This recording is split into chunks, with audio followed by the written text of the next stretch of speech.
আমার জন্য শাড়ি চুড়ি গয়নাগাটি কত কিছু আনবে বলছে, কিচ্ছু আনে নাই। তুই তো থাকবি ভালো করে, তোর বাপ চুদ্দা থাকবে, নাহলে তোকে কল জ্যাকেটটা ভুনা করে খাম। দেন আপনারা বিয়া করবি কইছস না একবার, বিয়া তো করোই লাগবো, ঘর জামাই তো থাকতেই হইব।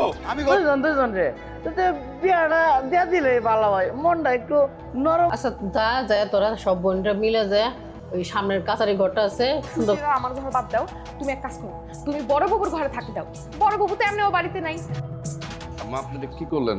আপনি ওরা মারলেন কেন? মারবে না তা কি করবে? আর আপনারা কেমন? আগামী 108 পর্বের শুরুতে আমরা যা দেখতে যাচ্ছি তা বাংলা নাটকের ইতিহাসে আগে কখনো ঘটেনি। যে হাকিম ডাকাত এতদিন মানুষকে শাসিয়ে বেরিয়েছে, সেই হাকিম ডাকাত আজ এমন এক নতুন চক্রান্ত সাজাচ্ছে যা দেখে যে কারো গায়ের লোম দাঁড়িয়ে যাবে। তবে আসল চমক আসে তখন যখন মজিদ ভাই মাঝপথে এমন এক কাজ করে বসে যা পুরো মোল্লাবাড়ির হিসাব নিকাশ এক নিমিষে বদলে দেয়। মাথা গরম ফ্যামিলি নাটকের 107 নম্বর পর্বে আমরা দেখলাম এক মানুষ মিহির শ্বশুরবাড়িতে গিয়ে হাজির হতেই শুরু হয় আসল কেলেঙ্কারি। গায়ে 100 টাকা শাড়ি গয়না না পেয়ে সুইটি যখন রাগ করলো, তখন হাকিম ডাকাত সোজা শর্ত ছড়ে দিল, হয় আপেলকে ঘর জামাই থাকতে হবে, না হয় পিঠের চামড়া তুলে নেওয়া হয়। কিন্তু আপেল কি এতই সোজা পাত্র? সে এত স্পষ্ট জানিয়ে দিল তার বাপ শহর আলী মোল্লা বেঁচে থাকতে সে কোনোদিনও ঘর জামাই হবে না। কিন্তু আসল গন্ডগোল বাঁধল তখন যখন আপেল রেগে মেগে এই বিয়ে ভেঙেই সোজা নিজের বাড়িতে ফেরত চলে এলো।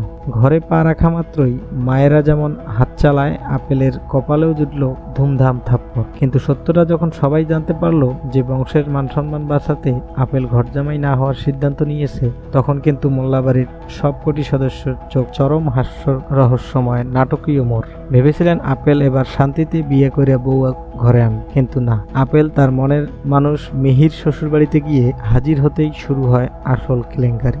গায়ে 100 টাকা শাড়ি গয়না না পেয়ে সুইটি যখন রাগ করলো, তখন হাকিম ডাকাত সোজা শর্ত ছড়ে দিল, হয় আপেলকে ঘর জামাই থাকতে হবে, না হয় পিঠের চামড়া তুলে নেওয়া হয়। কিন্তু আপেল কি এতই সোজা পাত্র?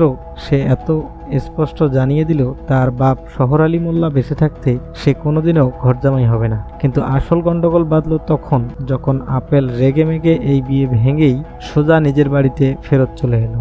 ঘরে পা রাখা মাত্রই মায়েরা যেমন হাত চালায়, আপেলের কপালেও জুটল ধুমধাম থাপ্পড়। কিন্তু সত্যটা যখন সবাই জানতে পারলো যে বংশের মান সম্মান বাঁচাতে আপেল ঘরজামাই না হওয়ার সিদ্ধান্ত নিয়েছে, তখন কিন্তু মোল্লাবাড়ির সবকটি সদস্যের চোখ কপালে উঠল। আগামী 108 নম্বর পর্বে কি হতে চলেছে জানেন? হাকিম ডাকাত তার দলবল নিয়ে সোজা শহর আলী মোল্লার বাড়িতে চড়াও হতে পারে। নিজেদের আত্মসম্মান বাঁচাতে মোল্লা ফ্যামিলির মাথা গরম সদস্যরা এবার হাকিম ডাকাতকে এমন এক শিক্ষা দেবে যা তারা জিন্দেগিতে ভুলবে না।